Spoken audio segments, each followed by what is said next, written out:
Hola guerreros, bienvenidos a Volviendo a ti. Pedro, originalmente conocido como Simón, era un pescador en la región de Galilea. Fue llamado por Jesús para convertirse en uno de sus discípulos mientras estaba pescando en el mar de Galilea.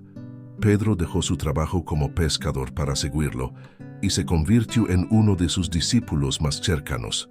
Pedro era conocido por su temperamento impulsivo y su fuerte devoción. Fue testigo de muchos de los milagros y enseñanzas de Jesús y se destacó como líder entre los discípulos. A menudo era él quien hablaba en nombre del grupo. Uno de los momentos más destacados de la vida de Pedro fue cuando caminó sobre el agua para encontrarse con Jesús. Aunque inicialmente tuvo éxito, su fe vaciló y comenzó a hundirse. Después él le da la mano, pero este evento demostró tanto la fe de Pedro como su humanidad. Otro momento destacado fue la transfiguración de Jesús en la montaña, donde Pedro fue testigo de la gloria divina de Jesús junto con Santiago y Juan. Sin embargo, uno de los episodios más conocidos fue la negación de Pedro antes de la crucifixión de Jesús. 3 veces negó conocer a Jesús, como Jesús había predicho. Después de la resurrección de Jesús, Pedro fue restaurado y perdonado durante un encuentro junto al mar de Galilea. Un dato menos conocido sobre Pedro es que, según algunas tradiciones apócrifas, se dice que tenía una esposa llamada María.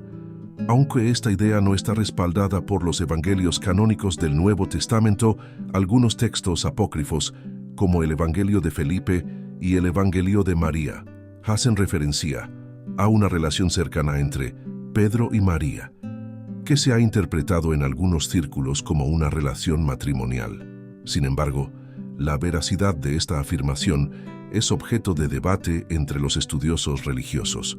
Un aspecto menos conocido sobre Pedro es que, según la tradición ortodoxa etíope, se cree que fundó una iglesia en la ciudad de Aksum, en Etiopía. La iglesia ortodoxa etíope sostiene que Pedro visitó Etiopía y estableció una comunidad cristiana allí, aunque esto no está respaldado por fuentes históricas verificables y es objeto de debate entre los estudiosos. Sin embargo, esta tradición es importante en la historia religiosa de Etiopía y ha influido en la identidad cristiana del país. Un detalle menos conocido sobre Pedro es que, según algunas tradiciones, se dice que poseía habilidades lingüísticas notables.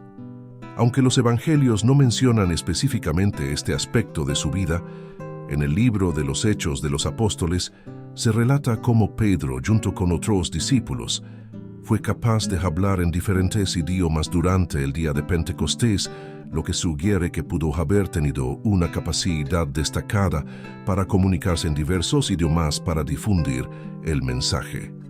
Un detalle menos conocido sobre Pedro es que, según algunas tradiciones cristianas ortodoxas, se dice que poseía la capacidad de sanar a través de su sombra.